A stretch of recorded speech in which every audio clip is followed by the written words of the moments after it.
Lahirnya sile mencari kawan, batinnya sile mencari Tuhan. Begitulah filosofi silat di Minangkabau. Nah, di era belakangan ini, filosofi silat ini bisa berkembang ke arah yang lebih baik.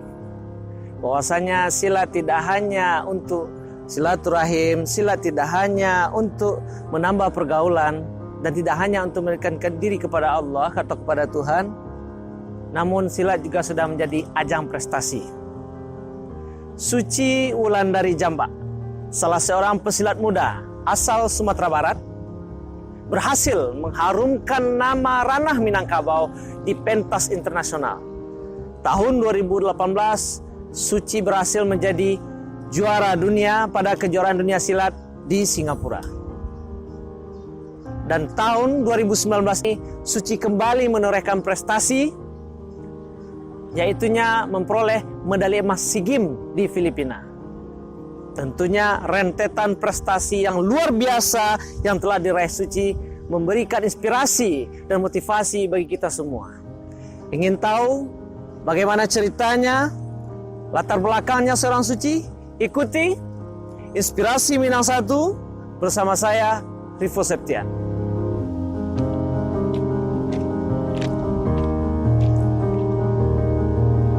Suci Wulandari Jambak, Dara kelahiran 27 Desember 1995 ini sontak menjadi buah bibir, baik di Sumatera Barat, nasional maupun internasional. Alumni Pendidikan Olahraga Universitas Negeri Padang ini sukses menyabet medali emas SEA Games cabang silat kelas tarung di Filipina lalu. Kesuksesan Suci diawali dengan keusilan dan keisengan Suci kecil yang suka berkelakar dengan teman-teman laki-lakinya saat belajar mengaji di surau. Salah seorang guru mengaji Suci mengarahkan Suci untuk belajar silat agar keusilan Suci bisa berubah menjadi hal positif. Benar adanya, sejak ikut latihan silat, prestasi demi prestasi terus diukir Suci.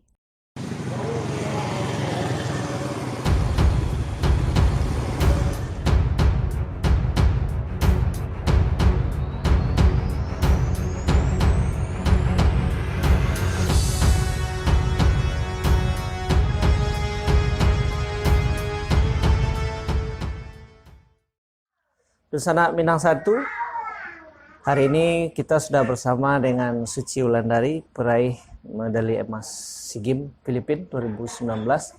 Kita akan bincang-bincang lebih jauh dengan Suci itu hari ini. Baik, Suci, pertama-tama selamat untuk Suci yang telah berhasil meraih medali emas SEA Games, dan itu adalah kebanggaan bagi Indonesia dan tentunya bagi kita Sumatera Barat. Ya. Terima kasih, Bang. Ya, dan tentunya raihan Suci ini tidak hanya berhenti sampai di sini. Kita berharap itu akan bisa berlanjut untuk raihan-raihan yang selanjutnya. Saya sempat menonton videonya. Jadi video waktu final ya lawan Thailand ya. Iya, pasti final. Itu bagaimana kondisi dan suasana saat itu, Suci? Kondisinya saat itu saya juga takut gitu. Takut nggak bisa mendapatkan medali emas, dan di saat itu pas awalnya saya main sama Singapura saya baik-baik aja, tapi kebesokan paginya saya sempat cedera lutut. Itu pun susah, jalan pun susah gitu. Terus pagi udah masang taping atau segala, kita ke gelanggang. Terus aku juga ngeliat lawan aku kan, kita kan satu hotel tuh. Ngeliat Thailandnya juga udah cedera juga, sama-sama cedera. Ya udah gitu. Dia cedera, ya udah jalannya kuat gitu. Jadi tambah kuat. Jadi pas ketemu itu bikin saya lega gitu. Soalnya dia juga cedera, saya berarti juga. Kita pada kondisi dan level yang sama. Iya, jadi saya juga lega gitu. Tapi saya nggak ngeliatin kalau saya lagi cedera. Oke, luar biasa. Berarti sejauh keikutsertaan Suci di silat, menjadi atlet silat, apa yang menjadi prestasi tertinggi Suci? Capaian tertinggi sejauh ini apa? Kalau di silat itu ada SEA Games, Asian Games, sama kejuaraan dunia. Kejuaraan dunia. Kemarin saya 2018, saya alhamdulillah juara dunia di sana dengan kelas yang sama. Oke, alhamdulillah. Terus anak Minang 1, ternyata Suci juara dunia. Jadi SEA Games bukan prestasi tertinggi Suci. Suci berhasil menjadi juara dunia kejuaraan silat tahun 2018 di Singapura. Singapura ya. Waktu itu final menghadapi Malaysia. Malaysia. Alhamdulillah luar biasa. Kami tertarik itu ya karena dari informasi yang diperoleh dari KONI ini adalah prestasi perorangan dalam beberapa tahun terakhir ini yang pertama ini yang diraih oleh Suci dari perwakilan Sumatera Barat. Iya. Iya. Kalau di silat pun juga ada senior-senior yang ikut SEA Games, tapi itu alhamdulillah juga mereka dapat medali, tapi medali perunggu. Iya, yang medali emas perorangan berarti baru Suci dalam beberapa dekade terakhir. Nah, kalau boleh tahu bagaimana ceritanya awalnya seorang gadis seperti Suci bisa terjun ke silat yang itu akrab dengan olahraga laki-laki dan penuh kekerasan gitu. Jadi bagaimana ceritanya? Cerita awalnya itu gara-gara waktu itu saya waktu di tempat ngaji, saya suka main gitu sama cowok. Kadang-kadang saya juga berantem beneran gitu sama cowok. Berarti waktu kecil sering berantem? Iya, saya kategorinya tomboy gitu waktu kecil. Anak perempuan sering berantem itu luar biasa ya. Kalau anak laki-laki sering berantem itu mah wajar gitu. Tapi kan anak perempuan. Soalnya di lingkungan juga nggak ada teman cewek, semuanya cowok gitu. Jadi pas ngaji, kebetulan guru ngaji ngelihat, ditanya, Suci, kamu mau nggak masuk silat? Dibilang gitu. Iya. Suci mau, tapi Suci tanya sama orang tua, nggak usah biar Ustadz aja yang nanya, dibilang gitu. Oke, siap. Di sini nanya sama orang tua, ya udah nggak apa-apa daripada berantem, keluyuran, latihan silat aja. Itu umur? Umur 8 tahun. Umur 8 tahun, berarti sekitar kelas 3 SD. 3 SD ya. 3 SD berarti itu masih kecil. Seorang anak perempuan sudah berani memutuskan diri untuk berlatih silat secara serius. Waktu itu silatnya silat nasional atau silat tradisi? Udah nasional. Udah nasional? Oke, luar biasa. Selepas latihan perdana itu dengan siapa gurunya waktu itu pertama itu? Guru saya Nipit, yang ngelatih dasar saya Nipit. Berarti ibu-ibu? Enggak. Apa ya, saya kan kecil, jadi dia waktu itu masih remaja gitu, dia ngelatih dasarnya. Enggak, maksudnya ini perempuan yang melatih pertama gitu? Oh, berarti perempuan melatih pertama. Habis belajar dengan Unipit, selanjutnya? Ada pertandingan, terus ada seleksi PPLP, saya juga masuk PPLP dari kelas 2 SMP sampai ke 3 SMA. Iya. Habis itu saya masuk kuliah di UNP. Di UNP, jurusan olahraga. Di sana juga ada namanya PPLM. Saya juga masuk PPLM selama 3 tahun. Dan di sana saya juara gitu. Pas itu saya juara mahasiswa di tingkat nasional. Baru saya waktu itu baru dilirik sama PBIPSI. Oh begitu. Berarti itu tahun 2017. 2017 pertama kali dilirik oleh PBIPSI. Tapi waktu itu saya belum dilirik gitu aja. Tapi saya pindah ke Jakarta. Saya tinggal di Jakarta. Saya juga numpang latihan di Jakarta, numpang di PPLM DKI. Oh begitu. Oh, berarti yang mengajak pertama kali itu ke Jakarta siapa? Enggak ada, niat sendiri. Niat sendiri. Rencananya kan mau lanjut kuliah S2 di Jakarta. Terus ya udah mau sebelum tes saya latihan dulu di sini untuk persiapan apa aja gitu. Latihan awalnya latihan sama UKM UNJ. Habis itu naik ke PPLM-nya DKI. Habis itu pelatih kepala PPLM juga pelatih saya di Platnas. Oh begitu. Ya karena menurut saya dari 2017 ke 2018 itu kan waktu yang sangat singkat gitu. 2017 ditarik ke Platnas, 2018 sudah beri juara dunia belum? 2018 saya dipanggil buat kejuaraan Asia. Kejuaraan Asia. Di India. Saya juara. Habis itu baru kejuaraan dunia di yang Singapura. Desember ya? Iya. Desember 2018. Artinya rentang waktunya begitu cepat gitu. Naik karirnya dalam waktu yang sangat singkat sekali. Masih ingat nggak pertandingan pertama yang dimainkan waktu masih kecil-kecil belajar silat itu, perlombaan pertamanya? Pertamanya ada waktu itu kejuaraan terbuka bintang 6 di Kota Tangah. Kota Tangah. Iya. Waktu itu menang? Menang. Berarti waktu itu dapat juara 1 ya? Iya, medali emas. Medali emas. Oh, luar biasa. Umur? Itu saya udah kelas 6 SD. 6 SD berarti umur 9 ya? 10 ya? Jadi medali pertama Suci diraih umur 10 tahun pada kejuaraan silat terbuka di Kota Tangah ya? Oke, baik. Berarti Suci sudah melewati beberapa proses menjadi atlet dan sampai sekarang pada tahap sudah menjadi juara dunia dan membawa medali emas. Nah, menurut Suci, Sejauh ini kesulitan apa yang Suci hadapi ya? Ini secara personal sebagai atlet silat. Kesulitannya mempertahankan. Ya. Soalnya saya juga sempat waktu habis kejuaraan dunia, saya langsung dipanggil buat TC SEA Games, Iya. TC SEA Games dan itu cuma saya sendiri di kelas saya. Dan Satu-satunya. iya, di kelas A sendiri, di kelas B ada 3 orang. Iya. Mungkin saya terlena mungkin dengan juara dunia, jadi yang bertiga diturunin ke kelas saya buat seleksi sama saya. Oh gitu. Jadi tentu akan menjadi beban tersendiri karena kita masuk SEA Games dengan status juara dunia. Tentunya pilihan untuk menjadi atlet silat ini adalah pilihan yang luar biasa dan prestasi yang diraih oleh Suci tidak lepas dari dorongan dan dukungan keluarga begitu. Bagaimana dengan dukungan keluarga terhadap karir Suci ini? Keluarga sangat mendukung. Sangat mendukung ya. Sangat mendukung, malah diantar waktu kecil udah diantar, dijemput latihannya gitu. Kalau boleh tahu Suci berapa orang berarti? 4 orang. 4 orang. Dan sekarang tinggal bersama Mama di sini. Papa? Papa udah almarhum. Dari kapan itu? Dari saya ke kuliah semester 2. Semester 2? Iya. Oh, berarti waktu kecil-kecil Suci masih menikmati diantar oleh Papa untuk pergi latihan silat. Dan sekarang yang menjadi support nomor satunya adalah Mama ya? Iya. Bagaimana sosok Mama di mata Suci gitu? Menurut saya sangat berarti. Tanpa orang tua nggak bisa merestui kita, nggak bisa doain kita. Dan saya selalu dalam pertandingan saya juga selalu minta doa restu orang tua saya. Berarti mau masuk ke gelanggang pasti nelpon dulu ya? Enggak, saya orangnya enggak kayak gitu. Jadi sebelum saya udah bilang sama orang tua saya juga udah paham, Mah, aku kalau izin, aku sebelum berangkat nyampe di sana aku bakal izin terus. Tapi kalau pas di pertandingan aku nggak bakal izin sebelum aku menang, sebelum aku juara, aku bilang gitu. Berarti nanti kontaknya setelah selesai pertandingan gitu. Wah, luar biasa. Kira-kira dengan capaian ini Suci mau beri apa nih buat ibu, buat mama ini?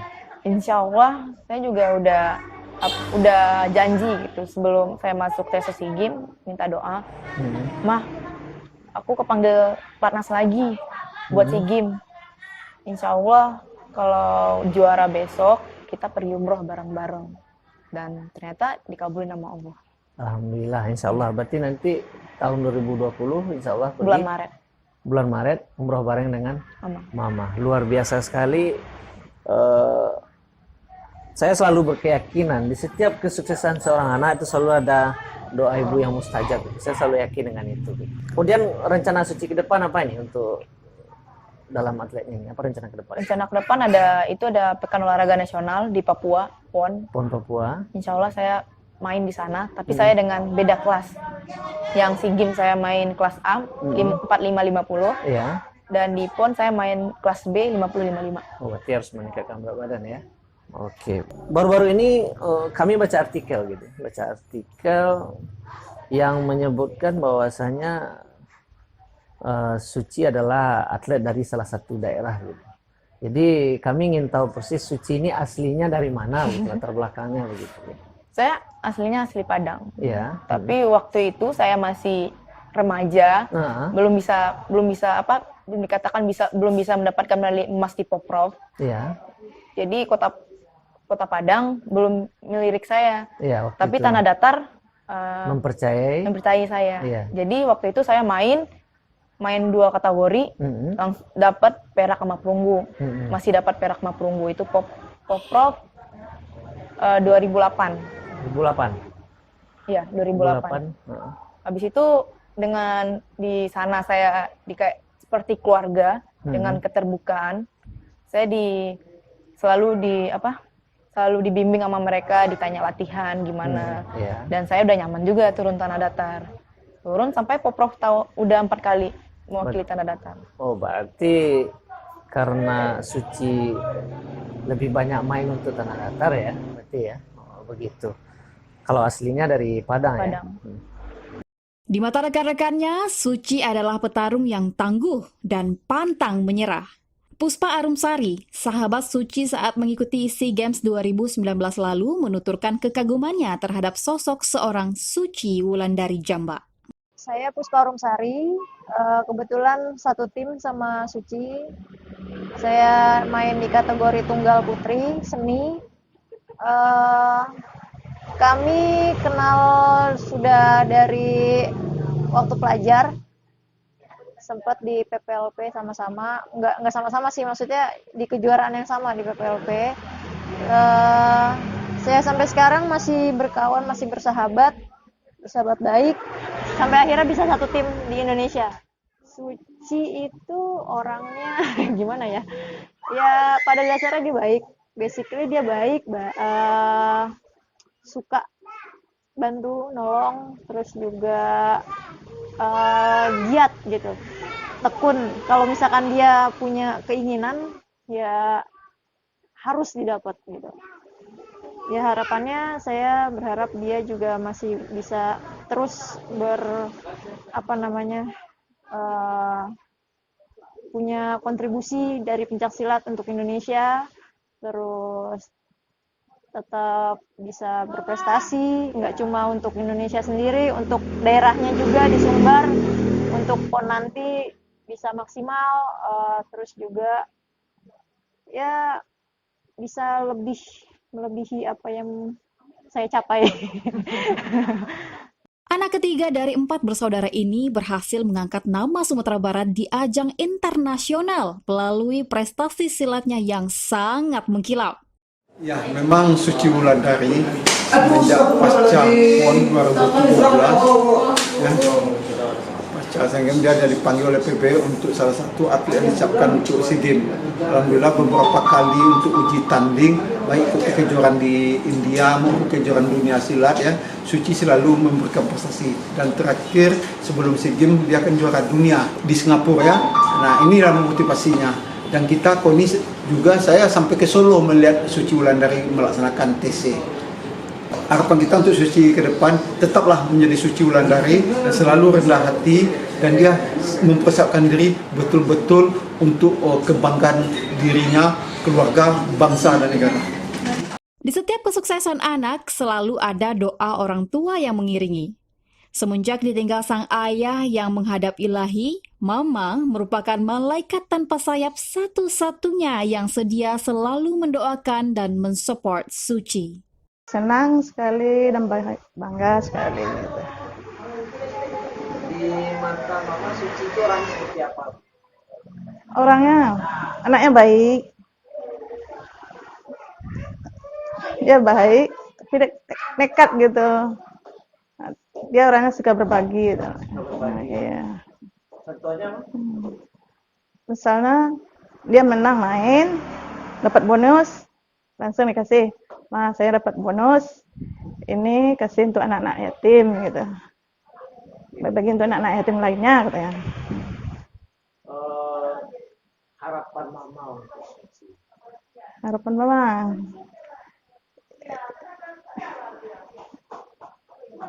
Ya, harapan Mama Susi supaya lebih dari ini lagi. Ada nggak cerita lucu unik? Kan Suci sudah mulai pencaksilat dari kecil ya? Iya. Ada nggak kisah-kisah yang lucu yang unik yang layak untuk dibagi, apa kira-kira?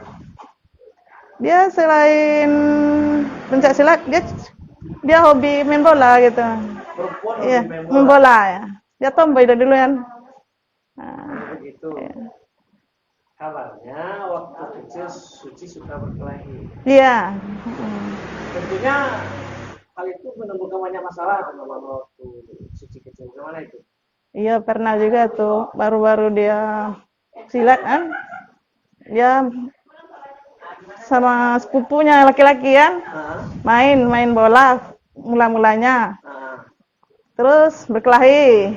Ya dibantingnya lah sepupunya laki-laki. Laki-laki Iya.